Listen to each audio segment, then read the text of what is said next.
المفروض بقى هتعمل ايه في شهر 12 عشان الشهر ده حرفيا اسمه شهر الانقاذ. السلام عليكم ورحمه الله وبركاته. دفعه 2024 ازيكم عاملين ايه؟ انا اسلام من دفعه 2023 علم علوم. ان شاء الله نتكلم في الفيديو ده عن شهر 12 المفروض تعمل ايه، ليه انا مسميه شهر الانقاذ. كل ده ان شاء الله هنتكلم فيه، بس عايزك قبل ما نبدا الفيديو تعمل اشتراك في القناه وتعمل لها لايك وكومنت حلو عشان نقدر نكمل. ايا كده عشان ما حدش يتريق، والله انا عندي برد، فلو لاحظتوا ان انا صوتي فيه اللي هو حته المخنف شويه ده معلش، عشان والله عندي برد ومتبهدل وبرده بصور لكم. عارفين ان انا مش زي بعض الناس اللي بتكسب عليكم مجرد شهادات وخلاص، يا دوبك بيعملوا صوره حلوه ويكتبوا كلام حلو على الفيديو، انما الفيديو من جوه بتلاقي كتير منكم مش بيستفاد منه. الحمد لله رب العالمين انا مش من النوع ده من الناس. لما بحاول بعمل فيديو بحاول على قد ما اقدر اوصل لكم معلومه، بحاول افيدكم ان مفيش حد من الفيديو يطلع خسران حاجه، كل اللي يتفرج يستفاد ويكسب معلومه حلوه. قبل ما نبدا الفيديو ما تنساش تكتب الصلاه على النبي عليه افضل الصلاه والسلام، وتدعي لاخواتنا ان ربنا ينصرهم ويوفقهم ان شاء الله. يا صديقي مبدئيا ليه شهر 12 بيسموه شهر الانقاذ؟ حرفيا الشهر ده انت المفروض تطلع منه وانت مخلص كل مشاكلك. ايه يا عم اسلام وليه بتقول كده؟ هفصل لك كل حاجه وافهمك كل حاجه. المفروض انت عدى عليك في الثانويه من 4 شهور ل 3 شهور ونص. المفروض الفتره اللي عدت عليك دي يكون انت خلاص عرفت ايه المشاكل بتاعتك وتبتدي تحلها. انت عندك من اول شهر 1 لحد شهر 5، فدي حرفيا اللي اسمها المدعكه. وانا هنا مش بخوفك او بقلقك، انا عايز اعرفك الحقيقه اللي انت داخل عليها عشان ما يجيش وقتها وتقول ايه ده انا ما كنتش اعرف. يا صديقي طبعا في شهر 2 هتلاقي في نصه كده كل المدرسين يعتبر، او يعني اغلبيه المدرسين هيقولوا لك خلاص احنا هنبدا اجازه نص السنه. المدرسين هيبقوا المنهج معاهم حلو وماشيين حلو في المنهج، هيدوك اسبوعين اجازه. مدرسين تاني هتلاقيهم مش ماشيين قوي في المنهج، هيدوك اسبوع واحد. سواء خدت اسبوع سواء خدت اسبوعين، المفروض هتعمل ايه في الفتره دي بقى اللي انت هتاخدها اجازه؟ ما تخافش يا صديقي، هنزل لك فيديو ساعتها هقول لك تعمل ايه، وهقول لك ان شاء الله المشاكل اللي انت ما تقعش فيها عشان الدنيا تظبط معاك في الكام اسبوع دول. هي معروفه طبعا يا صديقي، اخر 4 شهور في الثانويه العامه بيبقوا مدعكه، لان كل المدرسين او الاغلبيه طبعا محتاجين ان هم يخلصوا المنهج. شهر 3 واخر شهر 4 كل المدرسين بيقولوا لك خلاص انا فنشت المنهج وهبدا المراجعات. من المفترض انك تبقى جاهز معاهم وماشي، مفيش حاجه متراكمه عليك. المفروض خلاص شهر 12 ده خلص، كل مشاكلك اتحلت، ما بقتش خلاص بتراكم دروس، بقيت اغلبيه المواد خلاص بقت حلو، بقيت بتعرف تحل. اي مشكله عندك المفروض خلاص تكون انت حلتها. هيجي عندك شهر 1 خلاص بقى تبقى ان انت تفوق، تبتدي تركز في كل ماده وتعرف ايه الحاجه الضعيفه الصغيره اللي انت فيها وتبتدي تقويها. انت المفروض اساسا في شهر 12 ده هتعمل ايه؟ ايه هي الحاجات الاساسيه اللي انت المفروض تبتديها، ولو ما بتعملهاش المفروض انت تعملها؟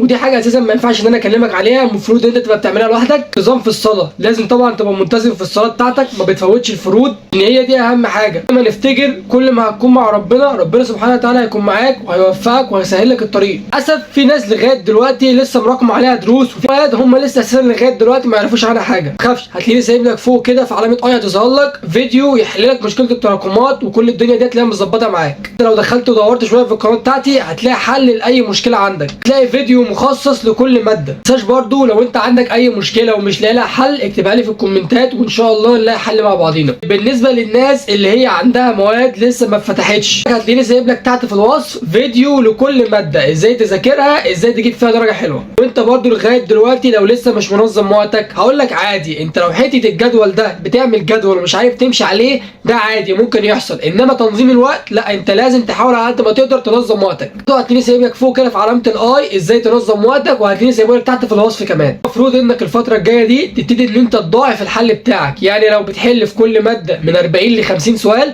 لا انت حاول تزود الاسئله شويه. الفتره دي فتره حل اسئله، الحاجه اللي انت عايزها تثبت في دماغك وما تنساهاش حل عليها اسئله على قد ما تقدر. حاول تحل كتير حتى لو بتحل غلط مفيش مشكله، المهم ان انت ايدك ماشيه على الحل ومتعود. الاخيره اللي هكلمكم فيها ان الناس بتقول لي لسه لغايه دلوقتي درجاتنا ما اتحسنتش، لسه امتحاناتنا في الشوامل مش قد كده، عارفين نعمل ايه وعايزين الحل. المفروض انك الفتره دي تبتدي تطور نفسك زي ما قلت لك، تشوف الماده اللي انت ضعيف فيها تبتدي تقوي نفسك فيها، اللي عليها اكتر وتبتدي ان انت تفهم لها شرح، سواء من الشرح بتاع كتاب المدرس بتاعك او حتى من كتاب خارجي الشرح بتاع الدرس ده، وبعد كده تبتدي تطبق عليه حل. بس كده يا رب ان شاء الله الفيديو ده تكونوا استفدتوا وحاولت الم لكم كل النقط. ما تنساش لو عندك اي مشكله اكتبها لنا تحت في الكومنتات. يا رب يوفقكم وتحققوا اللي نفسكم فيه.